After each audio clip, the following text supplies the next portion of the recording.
जय माँ आदि शक्ति, जय माँ जगत जननी, जय माँ जगदम्बा। हम आप सभी लोगों के कल्याण के लिए, आप सभी लोगों के हित के लिए, लाभ के लिए कुछ न कुछ नया बतलाते हैं, कुछ न कुछ अति आवश्यक, अति उपयोगी बतलाते हैं। लेकिन इसका मतलब ये नहीं है कि आप जो मूल साधना कर रहे हैं उसको छोड़ दें। ऐसा नहीं करना है। ऐसा नहीं है कि आप अपने मूल मंत्र को छोड़ दें, अपनी मूल साधना को छोड़ दें, या आपकी कोई इष्ट हैं उसको छोड़ दें। मैं तो प्रयोग उपाय इसलिए देता रहता हूँ ताकि आप इससे अपना भला करें, या आपके पास जानकारी हो जिससे आप किसी दूसरे का भला कर सकें, तीसरे का भला कर सकें। बस उद्देश्य मेरा ये होता है। मैं स्वयं प्रयोग अनेकों बतलाता हूँ, लेकिन मूल रूप से मैं अपने इष्ट को थोड़े ना छोड़ दूँगा। जो मेरी साधना है उस साधना से तो मैं विमुख नहीं हो सकता। कुछ लोग चिंतित हो जाते हैं, कहते हैं कि गुरुजी आप तो इतनी सारी साधनाओं को दे देते हैं, हम कन्फ्यूजन में हो जाते हैं कि करें कौन सा। सभी अच्छे लगते हैं, ऐसा लगता है कि ये हमारे लिए ही बना हुआ है, इस प्रयोग को हम करेंगे तो इससे हमारा शीघ्र अतिशीघ्र लाभ होगा। देखिए, माँ की कृपा आपके ऊपर है या आपके इष्ट की कृपा आपके ऊपर है, तो आपको कहीं भटकने की आवश्यकता नहीं है। ज़रूरी है आप कुछ जानकारी अपने पास रखें, समझें, लेकिन ये ज़रूरी नहीं है कि अभी हमने बगलामुखी माता का कोई उपाय दे दिया, फिर आपको पसंद आ जाए माता कामाख्या का साधना, फिर वैसे ही आपको पसंद आ जाए हनुमान जी की साधना। तो इसका मतलब ये नहीं है कि हम कुछ न कुछ नया बतलाएं और आप उसी में प्रभावित होकर नए नए साधनाओं में फंस जाएं। ऐसा नहीं करना है भाई। हम तो यहाँ पे आप लोगों को सटीक जानकारी हो, आप उस विषय को जानें, उसके विषय में कोई यदि आपसे पूछ भी दे तो आप बतलाने में हिचक ना रखें। आप अपनी जिज्ञासा को शांत कर सकते हैं, लेकिन ऐसा नहीं है कि मेरे द्वारा बतलाए गए सभी प्रयोग आप अपना लीजिए। यह केवल आपकी विशेष जानकारी के लिए ही दी जाती है। माता पीताम्बरा महाशक्ति हैं, सर्वगुण संपन्न है। माता बगलामुखी का एक नहीं अनेकों भेद है। क्या हम बतलाएं, कितना समझाएं, जितना बतलाएंगे सब नया ही होता जाएगा। आज आप सभी लोगों को माता बगलामुखी के चतुरक्षरी मंत्र का बड़ा ही गोपनीय प्रयोग बतलाऊंगा। कुछ वीडियो में मैंने पहले ही आप लोगों को बतला रखा था कि चतुरक्षरी मंत्र के ऐसे ऐसे प्रयोग मैं आप सभी लोगों के सन्मुख प्रदान करूंगा जो आपके लिए बिल्कुल ही नवीन होगा। माता बगलामुखी का चतुराक्षरी मंत्र ओम आंग ह्लिंग क्रोंग, इस साधना को तो हमने अपने चैनल पे आप सभी लोगों की सेवा में प्रस्तुत कर ही दिया है, लेकिन इसके जो प्रयोग भेद हैं, जो क्रिया में भेद हैं, वो मैं आप सभी लोगों के सन्मुख धीरे धीरे ही प्रस्तुत कर पाऊंगा, क्योंकि इतना विस्तृत है, इतना बड़ा है कि उसे मैं एक ही दिन एक ही बार में आप सभी लोगों के सन्मुख परोस ही नहीं सकता। माता बगलामुखी के इस चतुरक्षरी मंत्र का जो आज प्रयोग मैं आप सभी लोगों को बतलाऊंगा, अब उसे आप सुन लीजिए। मंत्र तो आपने सुन लिया, समझ लिया, या आप साधना भी कर रहे होंगे, वो अलग का विषय है। यदि आपके घर में कोई बहुत ही पुरानी, मैली, गंदी कोई चौकी है, किसी ऐसी गंदी ऊर्जा को आपके घर में बैठा दिया गया है, बेष्टित कर दिया गया है, बड़े तांत्रिक के माध्यम से आपके घर में ऐसा गंदा ऊर्जा बना दिया गया हो, जिसको आपने सुन रखा है कि वो कटेगा ही नहीं, हटेगा ही नहीं, तो अब इसके लिए हम करें क्या भाई? भांति भांति के प्रयोग, भांति भांति के क्रियाकलाप तो हम करते ही हैं। कभी कभी लाभ होता है, कभी कभी लाभ नहीं होता, या लाभ होता है फिर उसके बाद वह समस्या उत्पन्न हो जाती है। तो आपको करना क्या है कि माता पीताम्बरा के इस चतुरक्षरी मंत्र का आप तो कम से कम इतना ध्यान रखिएगा कि 4 लाख तो मंत्र जप कर लीजिए, और इस प्रयोग को 4 लाख मंत्र जपने के बाद ही आपको करना चाहिए, क्योंकि इसका तब लाभ आप शीघ्र अतिशीघ्र विस्तृत रूप से प्राप्त करेंगे। अब ऐसा नहीं है कि 10-5 हज़ार जपे हैं और लगे इन सब तगड़े तगड़े प्रयोगों को करने, तो ये काफ़ी हद तक आपको लाभ प्रदान नहीं करता, या करता भी है तो बहुत कम करता है। हर प्रकार की गंदी मलिन ऊर्जाओं को जड़ से उखाड़ फेंकने के लिए, नष्ट करने के लिए जो प्रयोग मैं आपको बतलाऊंगा अब उसे सुन लीजिए। आपको जायफल लेना है और जायफल से ही आपको हवन करना है।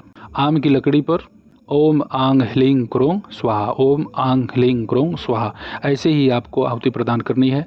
मंत्र यदि आप 4 लाख नहीं जपे हैं, 1.25 लाख भी जपे हैं, तो भी आप इस प्रयोग को कर सकते हैं आसानी से, लेकिन मंत्र का जप बल होना चाहिए। ये नहीं कि आप सीधे प्रयोग सुने और प्रयोग करना शुरू कर दें। जायफल आपको तोड़ना नहीं है, आपको खड़े जायफल का ही प्रयोग करना है, और उसमें कुछ मिलाना नहीं है अलग से।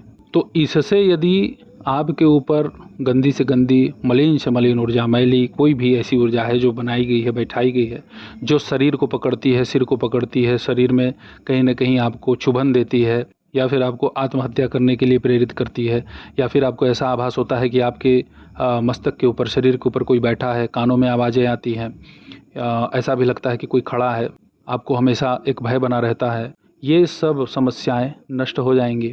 देखिए, समस्या आपको है, आप यदि नहीं कर पा रहे हैं तो आप अपने घर में किसी से करवाइए।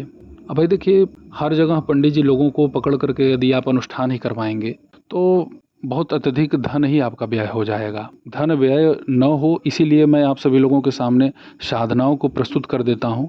भाई अनुष्ठान मैं भी कराता हूँ, धन उसमें भी लोगों के लगते हैं, लेकिन मेरा प्रयास यही रहता है कि मेरे द्वारा जल्दी कोई क्रियाकलाप आपका न किया जाए, आप स्वयं ही उन क्रियाकलापों को अपने माध्यम से करें। एक और प्रयोग सुन लीजिए, आपको गाय का दूध लेना है कच्चा, उसको पकाना नहीं है। उसके बाद आपको लेना है कूस, जो कूस होता है, जो सड़क के किनारे अक्सर आपको मिल जाते हैं, या कहीं कोई ग्रामीण इलाके में है तो उसको तो भाई ये सहजता से प्राप्त हो जाएगा। तो कूस को लेना है, उसको छोटे छोटे टुकड़े में आप काट लीजिए। कूस का जो वजन में अनुपात होगा उसे आप कर दीजिए 1 किलो। गाय का जो दूध होगा उसे आप कर लीजिए कम से कम 500 ग्राम, मतलब आधा किलो। और इसमें आपको 200 ग्राम घी मिला देना है, गाय का ही। और 1 किलो के अनुपात में गिलोय, जो अक्सर पेड़ों पे चढ़ी हुई मिल जाती हैं लता के रूप में, उसको आपको लेना है। उसे छोटे छोटे टुकड़ों में काट लीजिए, लगभग 1-1 इंच के अनुपात में रहना चाहिए, बस ऐसा। और इन सबको आपस में मिला दीजिए। उसके बाद आम की लकड़ी पर हवन कीजिए इसी मंत्र से, ओम आंग ह्लीं क्रों स्वाहा, ओम आंग ह्लीं क्रों स्वाहा, ओम आंग ह्लीं क्रों स्वाहा, ऐसी करते जाइए। आप देखेंगे कि आपके घर में 50 ब्रह्म भी होंगे। तो आपके घर में कोई मरी मुआ, जिन्न, खबीज, शहीद या किसी ने ऐसी गंदी साधना भी कर रखा हो, सब के ऊपर माता रानी गदा बरसा ही देंगी। माँ को पूजने का कार्य आप करिए, लेकिन माँ को साधने का काम मत करिए। ऐसा नहीं कि बस हम बगलामुखी को अपने लिए पूर्णतया जागृत करके जब चाहें जो चाहें वो करवा लें। ये प्रेत पिशाच नहीं है भैया, महाशक्ति है। तो माता बगलामुखी के चतुराक्षरी मंत्र का ये जो मैं आज प्रयोग आपको बतलाया हूँ, इसको यदि आप करते हैं तो आपको 1000% मैं कह रहा हूँ लाभ होगा। आज भैया एक पंडित जी हमको मिल गए, हमारे चैनल के विषय में जान रहे हैं वो। अब वो कहे कि इतने अच्छे अच्छे प्रयोग उपाय आप दे रहे हैं, गुप्त गोपनीय से गोपनीय प्रयोग प्रस्तुत कर दे रहे हैं, तो बताइए जगदम्बा आपको श्राप नहीं देगी? आपके ऊपर क्रोधित नहीं होगी? ऐसे चीज़ों को कोई बतलाता है? हमने उनसे यही कहा कि भैया ठीक है, देने दो श्राप। क्या दे देगी? श्राप में यही देगी ना कि मैं नर्क में रहूँगा, मुझे स्वर्ग नहीं मिलेगा। ठीक है, मंजूर है, क्या दिक्कत है? मैं नर्क में रह करके यदि ऐसे ही लोगों की सेवा करता रहूं तो मुझे नर्क ही चाहिए, मैं स्वर्ग में नहीं जाना चाहता। मैं अपने माध्यम से यदि 100 लोगों को भी ठीक कर लेता हूं तो मैं अपने आप को धन्य समझूंगा। मेरी ये भावना है। मुझे ये नहीं है कि नहीं मैं इस ब्रह्मांड का सबसे शक्तिशाली मनुष्य बनूं, हवा में उड़ूं, पानी पे चलूं, जहां मन किया वहां गायब होकर पहुंच जाऊं। ये सब मुझे जादूगरी नहीं सीखनी है और न ही इसमें मेरी कोई रुचि है। पंडित जी को बुरा ये लग रहा था कि भाई उनका हम एक तरह से रोजगार जो है वो ठप करा रहे हैं, क्योंकि वो भी भूत प्रेत झाड़ने का काम करते हैं। हमने तो पंडित जी से यही कहा कि भाई आप झाड़ फूक करते हैं, आप करिए, आपके माध्यम से जिसे लाभ होगा वो आपके पास आएगा। और ये भी हो सकता है कि यदि आगे चल करके आप खुदे ही भूत प्रेत झाड़ते झाड़ते खुदे लगे खेलने कूदने, तो आप मेरे वीडियो को देख लेना, आप सुधर जाओगे। तो मिलते हैं भैया, ऐसे ऐसे बड़े ही महारथी पड़े हुए हैं। मेरे अंदर यदि कोई कमी होती, अयोग्यता, अपात्रता होती तो मेरे ऊपर आज से तंत्र प्रयोग नहीं किए जा रहे हैं। एक से एक भैया दिग्गजों से सामना हो चुका है, तब मैं इस फील्ड में आया। और ऐसा नहीं है कि मैं यहाँ आया तो मेरे ऊपर प्रयोग नहीं हुए हैं। कई लोग आए चैनल पर, नाम क्या है, नाम बतला दो तो जाने हम तुमको।